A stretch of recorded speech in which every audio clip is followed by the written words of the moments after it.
Today's rapid fire question is, why can't I get the absolute lowest rate? Hey everybody, my name is Chris. I'm a broker owner located out of the DC metro area and we're licensed in 15 states. Now let's take a look at this question right here. Why can't I get the absolute lowest rate?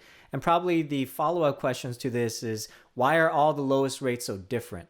So let me answer those in a few different ways. So first off, rate is impacted by usually 9 components that's impacted by you, the borrower, depending on the choice of house you're going to buy, if it's a primary home, secondary home, as well as your personal information, your credit score, income, and all that stuff. And I'll list a video, I think right here, for you to check out if you want to know all those criterias.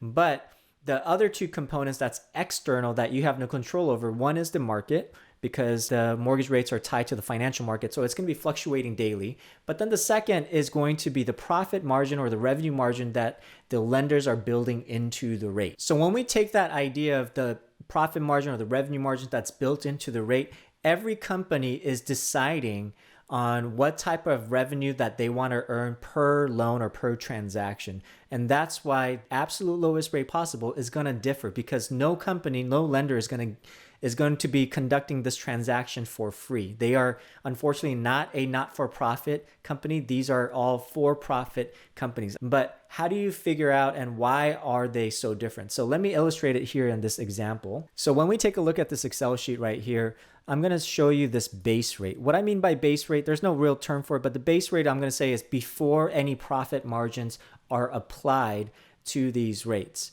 Okay, so I'm not talking about loan level pricing adjustments, because while it applies to conventional loans, it doesn't apply to VA or FHA loans. That's for a different topic. This is just the profit margin that we all set as lenders. Now, some lenders, they are definitely not going to be selecting, or no lenders are going to be selecting 0 profit margin. Usually it's going to be right around 1.5% to 2% if they're very competitive as a lender. Typically, from what I've been seeing, is that a lot of lenders, they're going to be charging anywhere from 2.5%, maybe even 3% on average, all the way to 4%. That's why you're going to see like the advertisements from some of the big shops that the rates are so high.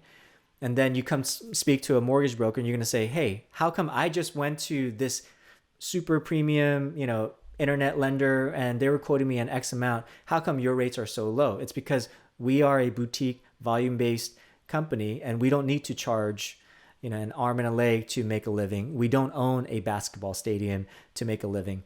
And so for us, let's say our profit margin, it's a little less than this, but if our profit margin was 2%, okay, that means that you're going to see when you say, hey, I want a rate with no points, the lowest rate possible. What is that? Depending on your 9 criteria, but let's say I went through it, lowest rate you're going to get with no points is going to be 3.5%.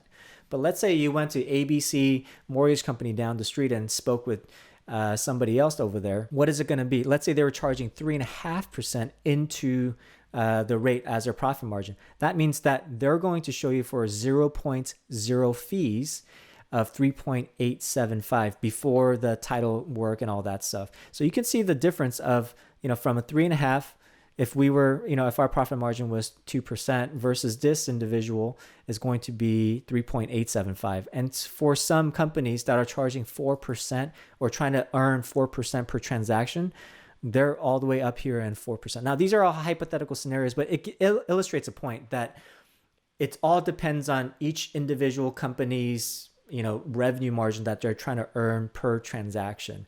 But this isn't the thing that you should focus on. It's something that you should know and understand, but it's not the thing that you should focus on. What you should focus on, I'll link a video here on what you should focus on, but I appreciate you, listening to this. Hope it helped you. Please like and subscribe, comment below if there's any questions, and I'll talk to you later. Thanks.